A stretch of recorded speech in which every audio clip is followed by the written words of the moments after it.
Good afternoon, everybody. Not afternoon yet. Good morning. We thought that perhaps everybody would arrive by 11:30, get their drinks. We'd start at 11:45. But you have been such an amazing crowd. You all came early. Everybody's seated. You're so well behaved. So a very warm welcome to you all. I'm thrilled and delighted to see everybody who's in this room, and I'm happy that you're all here as we pay tribute to my father. Just the toilets. Does anybody need to know where they are? Just outside the door in the passage, you'll see on the right the loos. Okay. And then this isn't going to last long, perhaps about 40 minutes. When it's over, please mingle. You're not tied to these tables. The table seating was just for the formalities. Please mingle, enjoy. There's a lot more food coming. Have a really good time. So is everybody seated and has everybody got a drink, or do you want 5 minutes to do that? Put your hand up if you don't have a drink. Okay, fantastic. Brian, Clover, do you want to get something? Okay, Claudette's going to get you something.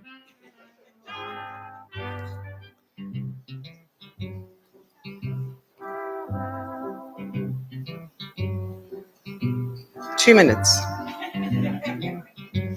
So I'll give you an idea of what we're going to run through this morning. Firstly, we're going to start with a video tribute from two grandsons of my father. That's my own son, Alexander, but the first one up is Andrew, oldest grandson. And they both got recorded and edited by Carol so that they look fantastic. And then after that, there's a bit of entertainment. Ralph Lawson, senior actor, is here, and he is going to do a piece by Noel Coward, whom my father adored, worshipped, revered. I would say my dad had a bit of the gay in him. So Ralph is going to do something that I saw him doing at Sue Clarence's memorial. It's really entertaining. And then we'll just have a short medley of my father's favorite Noel Coward songs, very short, with some video. And then I'm going to give some thanks to some special guests who are here. You're all special, but there's some extra special people. And then there's a video eulogy that Carol, my partner, has spent the entire week doing, morning, noon, and night. That's both Sandra and I narrate.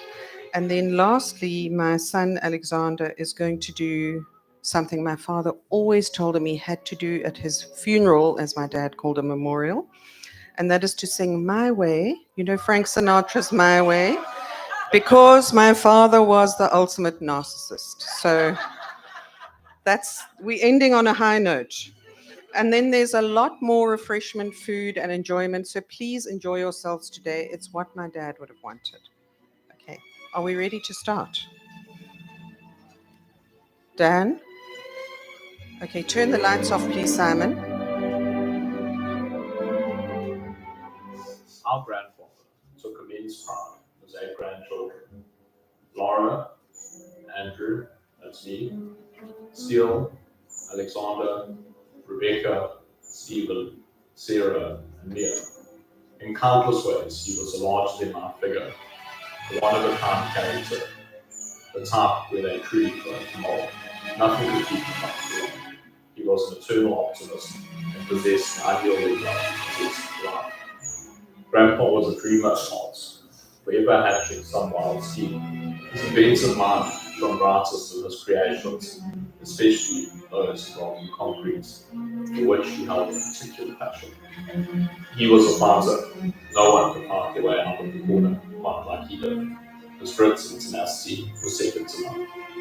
When faced with any real danger or trouble, there's no one would have gone ahead of my time. Having been friends in the long term, he made it his lifelong mission to stay connected with everyone. He always carved out time for those he cared about and took great delight in helping others navigate their challenges.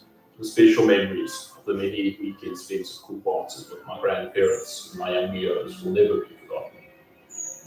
My grandpa spent an incredible amount of time with me when I was a child, taught me many important things. The most important lesson he taught me was to never panic. He always taught me to always check, as he took me on walks, to inspect the water pumps and barge. We spent many hours on the water's edge of the estuary. He taught me to fish. He gave me valuable life lessons and explained the way the world works. And the YouTube music I'm going to miss my grandfather deeply, and I know there'll be many moments when I wish I could just pick up the phone, or silence, or chat. To say a simple His absence leaves no irreplaceable void in our lives. Rest in peace. It takes thought and time and rhyme.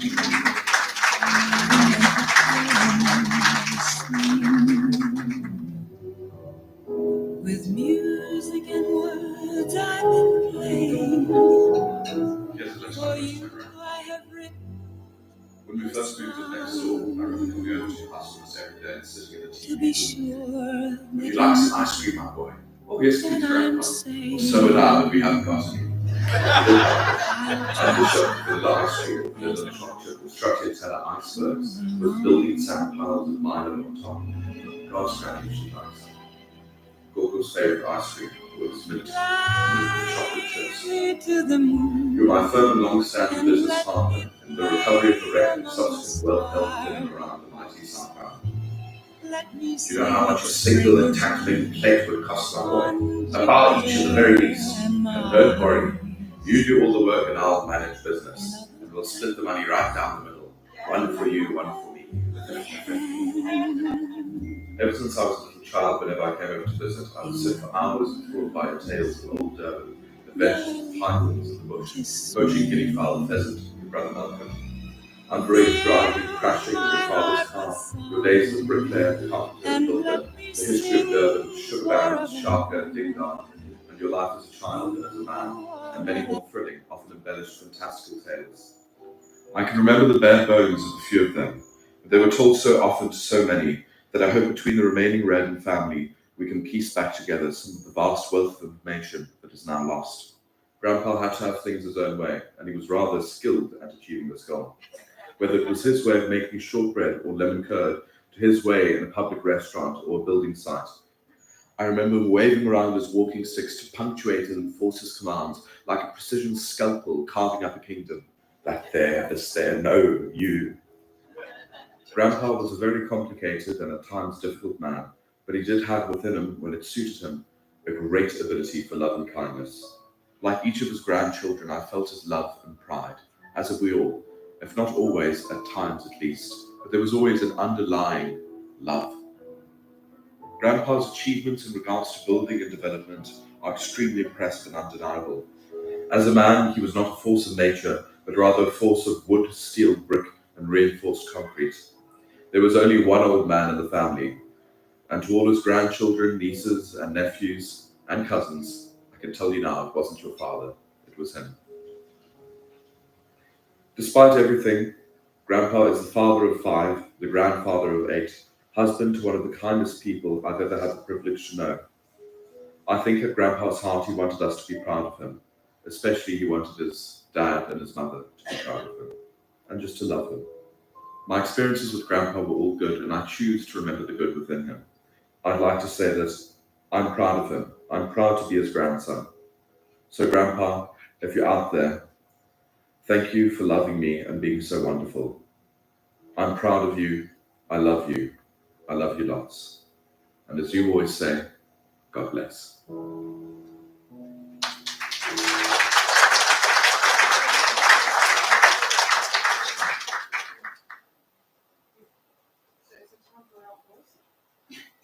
Yes. So are we lucky to have senior actor, famous person, Ralph Lawson, who's going to talk a little bit about my father's hero, Joel.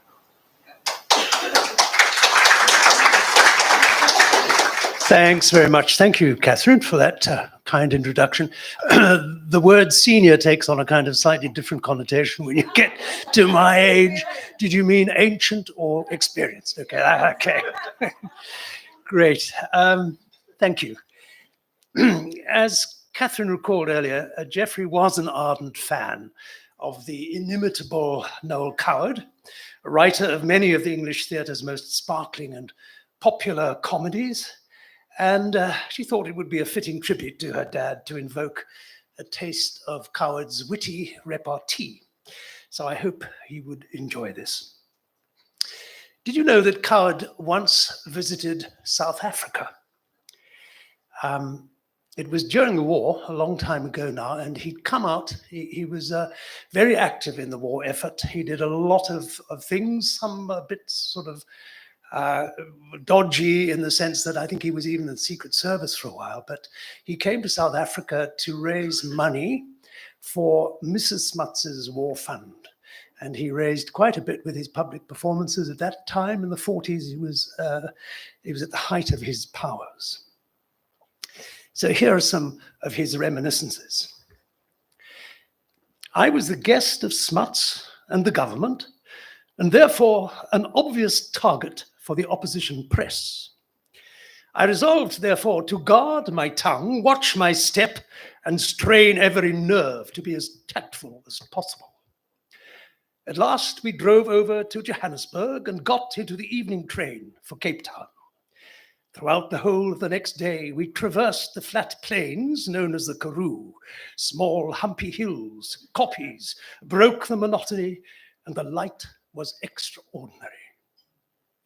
At 8:30 a.m. on the morning of the second day, we arrived at Paarl, a town apparently 100% Afrikaans and notorious for its anti-British feeling.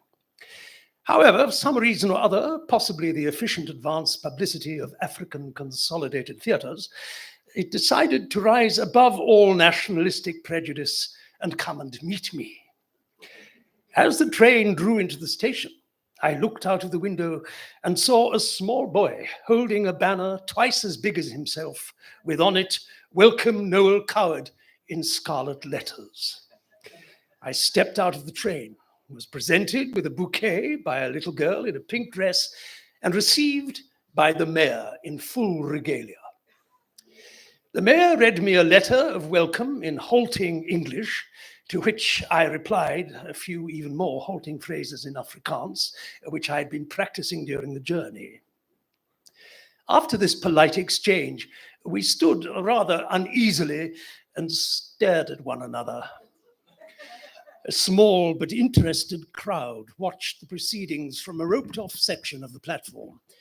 Having exhausted my meager stock of Afrikaans and realizing that the mayor couldn't understand English, I became slightly panic-stricken and fought down an impulse to laugh madly in his face.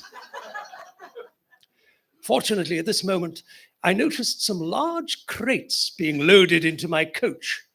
I pointed to them and inquired in exaggerated sign language what they were. He responded gravely by pouring imaginary wine from a bottle and drinking it with every sign of enjoyment from an imaginary glass. This endeared him to me, and remembering suddenly that Paarl was celebrated for its wine, I clapped my hands with pleasure, capered about, and gave an overdone display of simulated drunkenness, which went with such a swing that the mayor's gravity melted, the crowd applauded and cheered, and I climbed back into the train flushed with triumph. My reception at Cape Town lacked the cozy intimacy of my welcome in Paarl. The mayor asked me to stand in the car as we drove along Adderley Street, and so I complied, steadying myself with my left hand on the windscreen and waving graciously with my right hand and feeling fairly silly. Later, the mayor made a speech of welcome, handed a microphone to me, and I embarked with outward urbanity but inward panic on a short string of cliches, dragging in my Afrikaans phrases whenever I could.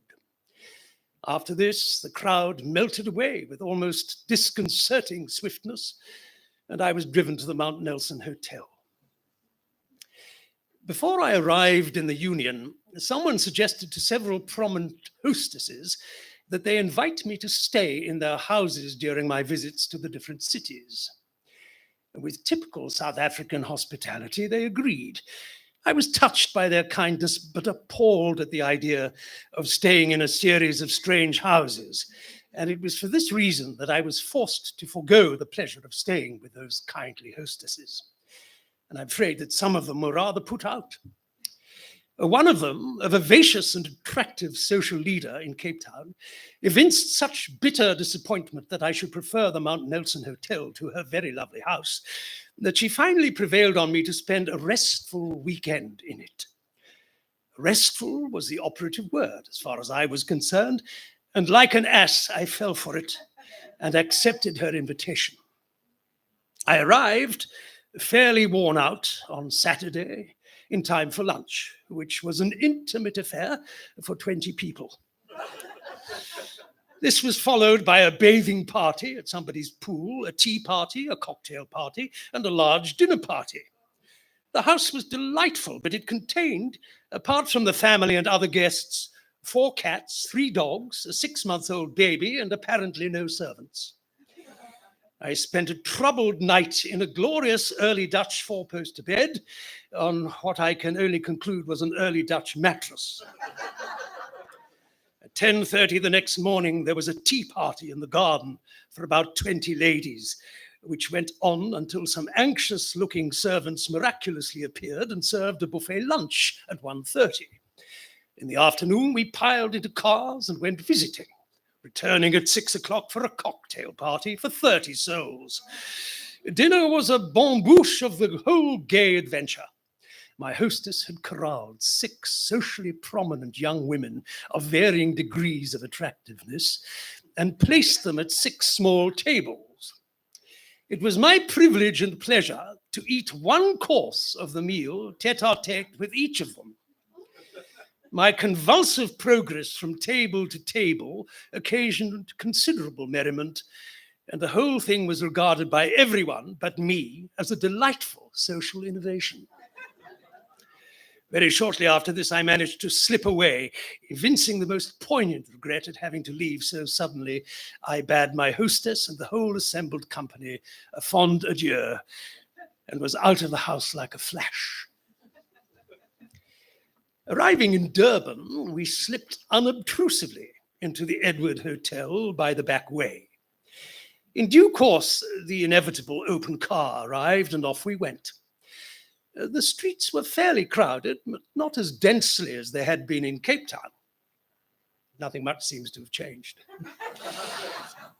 The mayor was away in Johannesburg, so I was received on the red-carpeted steps of the city hall by the deputy mayor, who was trembling.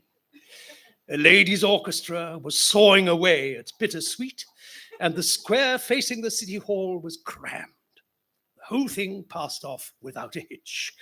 The deputy mayor delivered his welcoming address. I thanked him and everyone within sight.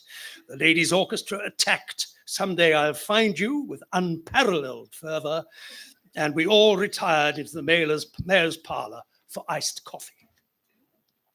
My concerts in Durban took place at Ye Playhouse, the interior of which had been got up, surprisingly, to represent a medieval castle. It was full of battlements and turrets and false stonework, and the ceiling was a deep blue sky studded with stars, some of which fused from time to time. But the acoustics were good and the concerts successful. My diary records a jumble of Rotarian luncheons, civic receptions, rehearsals, journeys in trains, journeys in planes, journeys in cars, performances in camps, hospitals, cinemas, town halls, institutes, and hangars. I also opened bazaars, flower shops, photographic exhibitions, art exhibitions, boys' clubs and girls' clubs. I inspected sea cadets, air cadets, land cadets, nurses, and voluntary workers. And on one occasion, owing to my royal determination not to miss anything, I inspected the ladies' lavatory at Victoria League Hostel before anyone could stop me. Our 2 farewell public concerts took place at the Empire Theatre in Johannesburg, which was vast and packed to the roof. These 2 performances netted £6,000 for the fund. And on my last day of all in South Africa, I went over to Pretoria in the morning to say goodbye to the Field Marshal and Mrs. Smuts. They lived in complete simplicity in a ramshackle old house, which had been, ironically enough, a British barracks during the Boer War. The Field Marshal was wearing faded shorts and an open-neck shirt. Omar was shuffling about happily in carpet slippers and a sort of overall. The inside of the house was cozily untidy. Books were piled up indiscriminately all over the furniture, and I observed, sticking out from under the sofa, a heavily embossed but dusty piece of paper which stated that General Smuts had been given the freedom of somewhere or other. We sat round a wooden table on an enclosed stoop, had coffee and biscuits. When I rose to go, Omar Smuts kissed me lightly, thanked me for helping her fund. The field marshal rummaged in a desk stacked with papers and produced a photograph of himself, which he signed and gave to me. As the car bore me away, those two remarkable characters came onto the front steps and waved. That was the last I saw of them. The end of the Second World War, of course, as we know, saw many changes in public taste, and Coward's glittering world became a thing of the past. The well-made play with which he had become synonymous was scorned in the light of the new wave kitchen sink drama. Responding to taunts that the day of the well-made play was over, Cowards replied, "Well, what nonsense. You might as well tell me that the day of the well-made aeroplane is over." And in the light of Boeing's record in the last couple of years, there's probably some truth in that. Wounded by his once adoring public's betrayal of him, he moved to the Sun of Jamaica. But this spate of non-popularity and being entirely out of fashion didn't last forever. The worm turned eventually, and the master, as he was known, experienced a renaissance in the late 1960s. His plays were revived with renewed vigor, and he returned to his beloved London for his 70th birthday party, a huge tribute held at the Savoy Hotel. He says, "My birthday lunch was given by the darling Queen Mother at Clarence House, where I received a crown-encrusted cigarette box from her, an equally crown-encrusted cigarette case from the Queen herself, and some exquisite cufflinks from Princess Margaret. During lunch, the Queen asked me if I would accept the offer of a knighthood. I kissed her hand and said in a rather strangulated voice, 'Yes, ma'am.' Apart from all this, my 70th birthday was uneventful." After that, Sir Noel, as he'd become, returned to Firefly, his haven in Jamaica, where he uttered his last words before going to bed and passing away in his sleep. Words which, with an irony that he would have relished, I'm sure, were a prophetic comment on the unpredictability of life. The death will inevitably arrive when we least expect it. As his two closest companions, his longtime lover and his secretary, left him on the terrace, he said, "Good night, my darlings. I'll see you tomorrow." I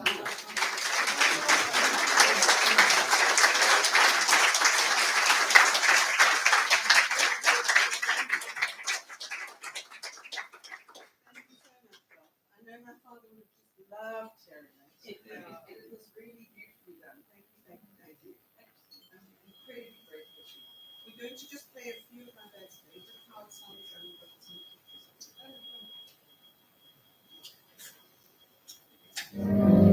I'll see you again whenever spring breaks through again.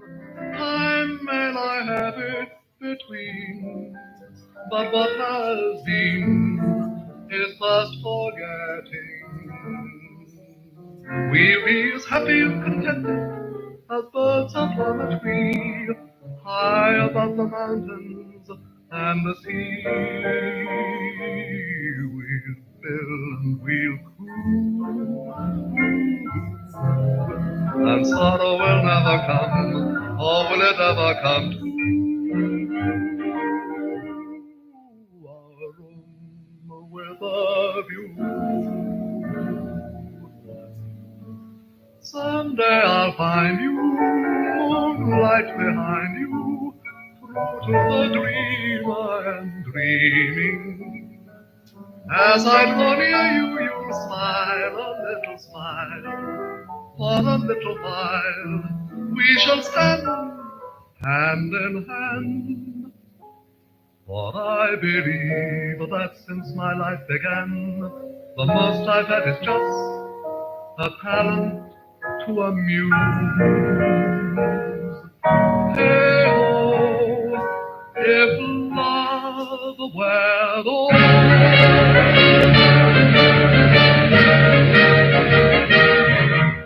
play, orchestra play something light and sweet and gay. Oh, we must have music to drive our fears away. While our illusions swiftly fade from us, let's have an orchestral score. In the confusion the years have made for us, serenade for us just once more. Life needn't be grey, though it is changing day by day. Though a few old dreams may decay, play orchestra, play orchestra, play orchestra, play.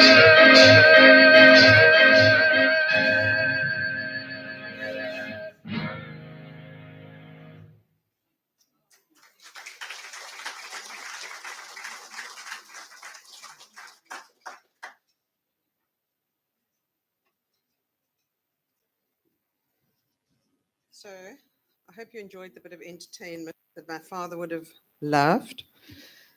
Before we do the video eulogy, I just need to thank some people, but I've left my thank you notes in my bag. So can you give me a minute?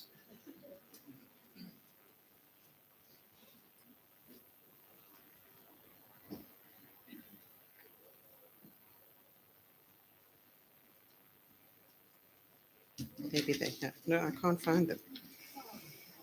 Okay, I'm just going to look at tables and say thank you as I go. Firstly, I want to thank my father's cousins for being here.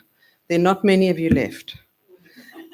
A special thanks to Clover, who represents the Slatter section of the family, Adeline Reardon. You're the last one of the breed, Clover, and I really appreciate that you're here. Brian, Rosemary, Trevor, Carol, who came all the way from Johannesburg. I'm really thrilled you're here. And Claudette, representing your family, thank you for being here.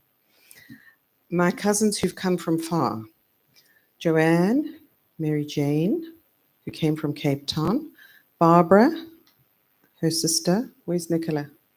Sorry, put you at the funny table with the other cousins. And Jeremy, thank you for coming from the Drakensberg. It's us now, nobody left of our parents. And it really means a lot to me that you made the effort to be here. My mother's sister, Moira, who came all the way from Cape Town. Oh, I'm so happy you're here, Auntie Moira. Thank you. And where's Lindor? Our son Lindor, who came from Johannesburg. Thank you. To the rest of you, my siblings, my nieces, nephews, and to all of our special family and friends, you know you're here because you mean a lot to us. You knew my dad, and I'm so grateful you're here. Delia, sorry I forgot you. You represent your family. Thank you, and Vic, for being here too. If I've left anybody else, forgive me. I did make copious notes, but they're not in front of me. But I'm really, really pleased you're all here. We're nearly moving to the end. We're going to just have two more things. There's a video eulogy, and then Alexander will sing My Way. So you won't hear from me again, but I hope that we're going to party hard after this. Thank you.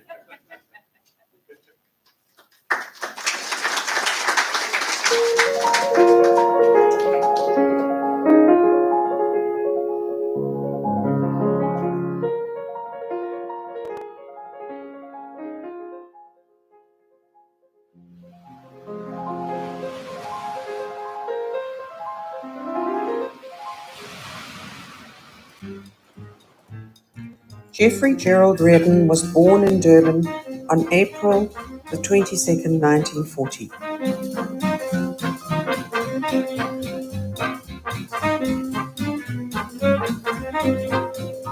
His parents, Sidney Reardon and Thelma Dellis, married in 1931. The Reardon family grew quickly. First Malcolm, then Ramona, Geoffrey, Colin, and finally Jennifer. A lively household full of stories and noise, where Geoffrey found his place in the centre.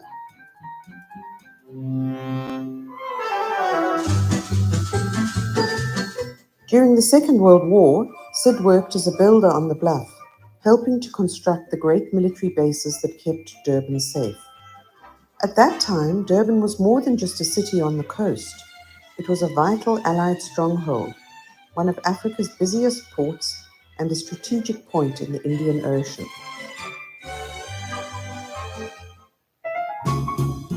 Geoffrey started his schooling at Chelsea Drive Primary before moving on to Northlands High School, a school that back then still had boys and girls together. But in 1953, things changed when the genders were split and the boys marched to a new school, Northlands Boys, that much later became Northwood Boys High. The Reardons first lived in Durban North before moving to Umhlanga Rocks, then a small fishing village surrounded by sugar plantations. Geoff often told stories of his early days there, especially his antics with John Bazell. The family lived next door to the O'Connors who owned the Oyster Box Hotel. Thelma Reardon and Thora O'Connor had been friends since the age of 5, each raising 5 children. Geoff also remained close lifelong friends with David Hill and later his wife Glenys, often visiting the Hill farm in Greytown. Geoff adored his older brother Malcolm and was devastated when Malcolm was tragically electrocuted in 1959. Ramona, Colin, and Jennifer, all now predeceased, would have remembered his teasing and mischievous ways. Geoff met Anne Kirk on Umhlanga Beach when they were just 13 years old. Anne was on a holiday from the Free State, visiting with her father, a keen fisherman. By 16, they were formally dating, writing letters until Anne came to Addington Hospital to train as a nurse. At 20, they were engaged and married the following year on the 16th of December 1961 at the Greyville Presbyterian Church. The reception was a family affair at Park Hill Bowling Club. Auntie Joyce baked the cake, other aunts arranged flowers. Kenneth Reardon was the best man, Sandy Kirk a groomsman, with Moira Kirk and Jennifer Reardon as bridesmaids. After leaving school, Geoffrey began work at Firestone Tires before moving into construction. He joined Lewis Construction, which later became LTA, where his father was a director. Starting in the buying office, he worked across departments, qualified as a carpenter, and gained a solid grounding in the trade.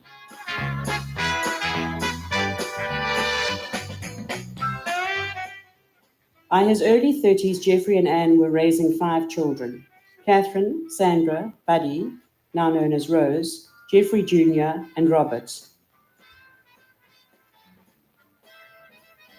His late brother Malcolm's children, Julie, Sydney, and Malcolm, also spent many weekends and holidays with them. To support the family, Geoffrey took on small building jobs, and soon he and Anne founded Edmund Building Company, named in memory of his deceased brother, Malcolm Edmund Reardon. Geoffrey's small building jobs turned into building homes, including for Alistair and Phoebe Carnegie, who became lifelong friends. Over the years, he built hundreds of structures: houses, flats, townhouses, factories, offices, and shopping centres. Recognized as a master builder by the Master Builders Association, he also trained many artisans. Despite fines under the Job Reservation Act, he continued to employ Black artisans, believing firmly that everyone deserved a fair chance. Geoffrey was active in the community through the Institute of Directors, the Durban Club, and Rotary, where he supported projects to bring water to poor communities.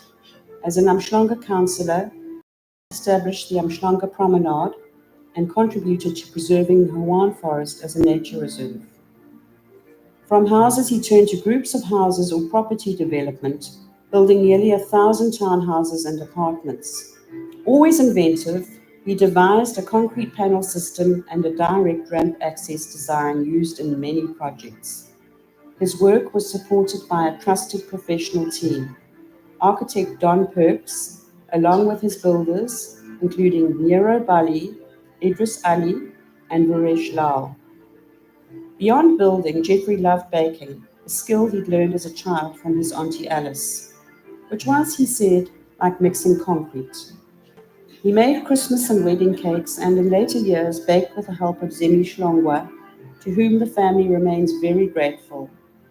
He shared his cakes over tea with family and friends and his collection of fine bone china and crystal. In later years, Geoffrey devoted himself to cool waters in Port Edward, later known as the Estuary. Beginning as a caravan park, he developed it first into a guest house and then later into a hotel and villa estate. He spent many happy times there with family, friends, and cousins. His later visits were made possible by the care and dedication of Simon Mbongeni Nyati. Siyabonga kakhulu, Simon.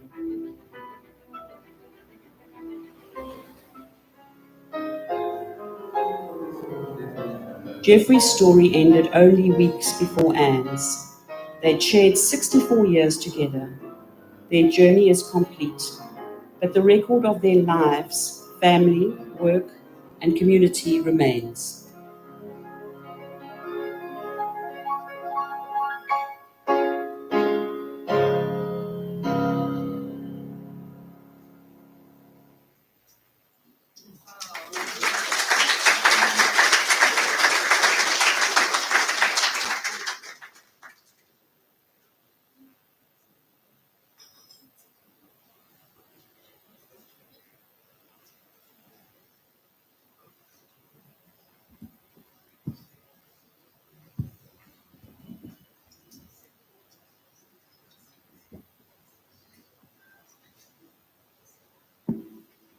Before we start, I'd like to say I hope I get this right. Last time I did this at a funeral, I forgot all the words halfway through.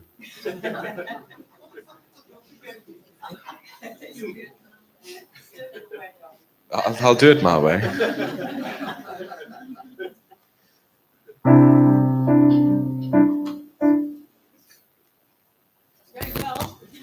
Thanks.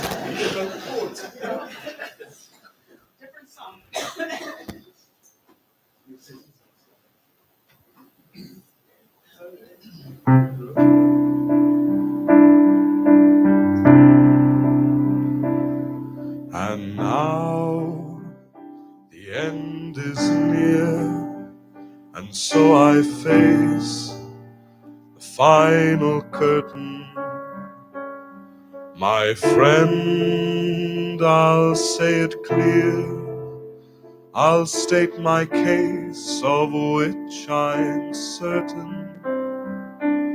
I've lived a life that's full, I've traveled each and every highway, and more, much more than this, I did it my way. Regrets, I've had a few, but then again too few to mention. I did what I had to do and saw it through without exemption. I planned each charted course, each careful step along the byway, and more, much more than this, I did it my way. Yes, there were times, I'm sure you knew, when I bit off more than I could chew. But through it all, when there was doubt, I ate it up and spit it out. I faced it all, and I stood tall and did it my way. I've laughed and cried, I've had my fill, my share of losing, and now as tears subside, I find it all so amusing to think I did all that, and may I say, not in a shy way, oh no, not me. I did it my way. For what is a man? What has he got? If not himself, then he is not to say the things he truly feels, and not the words of one who kneels. The record shows I took the blows and did it my way.